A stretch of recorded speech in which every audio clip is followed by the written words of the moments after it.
სლოვაკეთის პრემიერ-მინისტრმა რობერტ ფიცომ პრორუსული და პუტინისტური ნარატივით ქართული ლეგიონი და მისი ლიდერი მამუკა მამულაშვილი საპროტესტო აქციების ორგანიზებასა და გადატრიალების მცდელობაში დაადანაშაულა.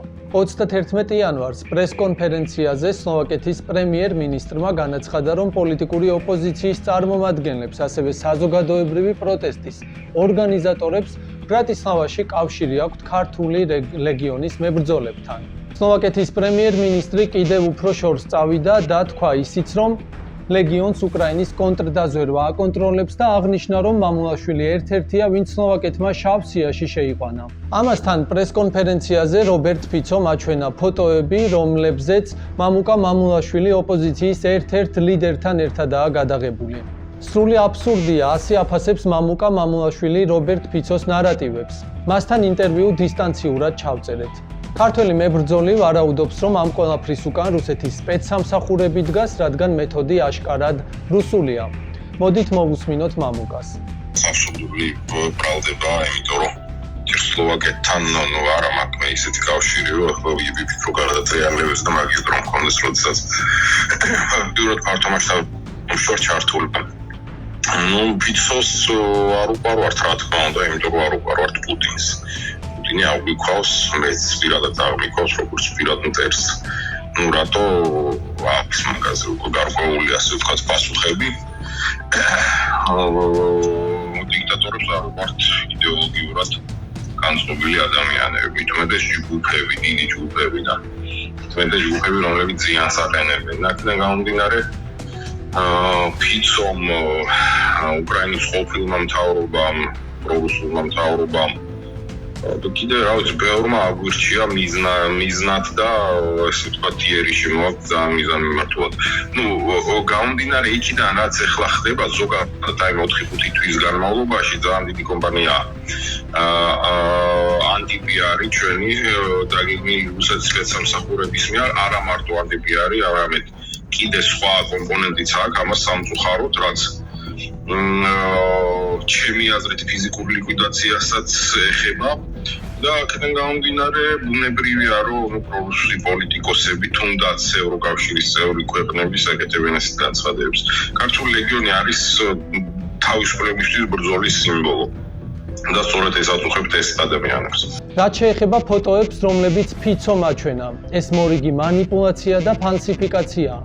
რადგან სლოვაკმა ჟურნალისტმა ტომას ფორომ, რომელიც 2014-2015 წლებში ქართული ლეგიონის პოზიციებს სტუმრობდა, წიგნი დაწერა ქართველი მებრძოლების შესახებ, სადაც მთავარი მოქმედი გმირი სწორედ მამუკა მამულაშვილია. ამის შემდეგ მალევე წიგნის პრეზენტაცია გაიმართა სლოვაკეთის რამდენიმე ქალაქში. იქ იყო მიწვეული თავად მამუკაც. სწორედ წიგნის წარდგენისასაა გადაღებული ის ფოტოები, რომლითაც ფიცო ფეიქ ინფორმაციებს ავრცელებს. მან, პრემიერმა კაცმა, რამდენიმე წლის წინ გადაღებული ფოტოები თავისი ბინძური, პუტინისტური და შავი კამპანიისთვის გამოიყენა. გაასაღა კადრებად, რომელიც თითქოს და ადასტურებს მამულაშვილის შეხვედრას სლოვაკეთის ოპოზიციონერებთან და გადატრიალების დაორგანიზებას, რაც ტყუილია. არადა ასეთი ფოტოები მამუკასთან იმ დღეებში ათასობით გადაიღეს. მომღერლებმა, სპორტსმენებმა, პოლიტიკოსებმა თუ ელიტის სხვა წარმომადგენლებმა. ფორო არის ესეთი მწერალი ჟურნალისტი, რომელიც 2014-ში თუ 2015-ში იყო ჩვენთან პოზიციებზე ჩამოსული, რაღაც პერიოდი გაატარა ჩვენთან ერთად საბრძოლო პოზიციებზე და მაგის მერე გადაწყვიტა, თუ მწერალიც ამ სხვა რაღაცეებზე წერს. გადაწყვიტა წიგნის დაწერა და მთავარ გმირად მაგ წიგნში ვარ მე სწორედ გამოყვანილი იმაში და პრეზენტაციაზე ვიყავი ამ ციკლის ჩასული, არ ვიცი, 2-3 ქალაქში ვიყავით, თავს ეს დიდი დარბაზი იყო შეგროვებული. ვიდეოებიც ამემგონი ჩვენ Facebook-ზეც და ეს ვიდეოები. ხო და ამ პრეზენტაციების დროს სავარაუდოდ ვიღაც პოლიტიკოსები ალბათ ესწრებოდნენ ეგრევე, ან სპორტსმენი იქნება, ან პოლიტიკოსი ან მოცეკვავე მოსული.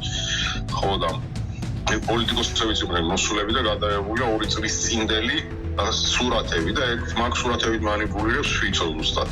ხო და ეს იყო ერთ-ერთი პოლიტიკური ლიდერია. კიდე ვიღაც ბიჭია, ისიც პოლიტიკური ლიდერია ოპოზიციური. ხო და იმათთან ერთად გადაღებული სურათი 2 წლის წინდელი აიღო ფიცო, დაადო პრეს-კონფერენცია გააკეთა. ამიგრძალა სლოვაკეთში შესვლა და იძახდა ანუ პრესკონფერენციას გაიმერებული იყო რომ აუგრძალაო იმაშიო ვეცდები ყველაფერი გავაკეთო იმისთვის რომ ის ევროსაბჭოს ევროკავშირის ტერიტორიაზე არ მოხდეს მამუკაო არ ვიცი რა დაინტერესება რუსეთს ეგეთი რომ ყველგან ისხნან რა ქვია ეცადონ რომ დამბლოკონ მაგრამ ნუ ფაქტია რომ ესეთი კამპანია დამწყებულია აღსანიშნავია, რომ რობერტ ფიცოს შავი კამპანიის შემდეგ სლოვაკეთში ქართული ლეგიონისადმი მხარდაჭერა ძალიან გაიზარდა. საპროტესტო აქციებზე ბრატისლავაში გამოჩნდა ლეგიონის დროშები და მამუკა მამულაშვილის ბანერები. ამასთან სლოვაკებმა ფანდრაიზინგი წამოიწყეს ქართული ლეგიონისთვის. პირველივე დღეს 6,000 ევრო შეგროვდა.